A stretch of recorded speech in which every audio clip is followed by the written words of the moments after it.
Praise the lord. ఈ దిన దేవుని వాగ్దానము, మీరు తెలుసుకొని నన్ను నమ్మి నేనే ఆయనని గ్రహించున్నట్లు మీరును నేను ఏర్పరచుకున్న నా సేవకుడును నాకు సాక్షులు.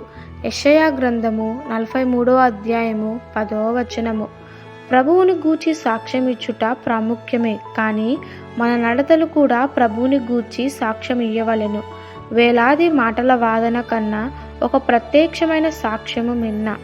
ఏ జడ్జి అయినా వాదన లేకుండా సాక్ష్యమును స్వీకరించును, కానీ సాక్ష్యము లేకుండా వాదనను ఒప్పుకొనడు. అనిల్ అను ఒక వ్యక్తి క్లబ్ ముందు వెలుచుండగా ఒక క్రైస్తవుడు లోపల మద్యపానము చేయుచు జూదమాడుట గమనించెను. అనిల్ ఒక పిల్లవాడిని పిలిచి ఒక చీటీ రాసి ఆ క్రైస్తవుడికి ఇవ్వమని చెప్పాను. ఆ క్రైస్తవుడు ఆ చీటీని అందుకొని దానిని చదివాను.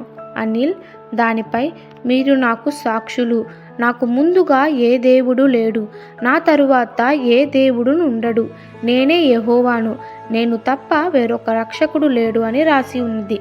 అది చదివిన వెంటనే ఆ క్రైస్తవుడు లేచి క్లబ్ను విడిచి వెళ్ళిపోయాడు. మన జీవితంలో మనకు ఎన్నో గొప్ప సాక్ష్యములు గలవు. కొన్ని సాక్ష్యాలు మనకు మాదిరికరంగా నిలిచిపోయాయి. మన నోటి ద్వారా చెప్పు మాటలను మన జీవితాలకు మనము రూపించుకోవాలి. మన తప్పులకు మనము పూర్తి బాధ్యత వహించవలెను. మనము తప్పు చేస్తూ ఇతరులకు బోధ చేయడము వృధా. సిగరెట్ త్రాగుట ఆరోగ్యమునకు హానికరము, సిగరెట్ మానండి అని చెప్పుట వ్యర్థము. అందుకనే పౌలు భక్తుడు, మీరు క్రీస్తు సువార్తకు తగినట్లు నడుచుకొనుడి అని చెప్పుచున్నాడు.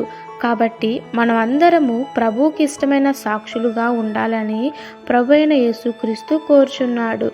ఈ దిన దేవుని వాగ్దానము మనందరి జీవితంలో నెరవేరులాగున ప్రభు కృప మనందరికీ తోడై ఉండునుగాక. ఆమేన్. God bless you.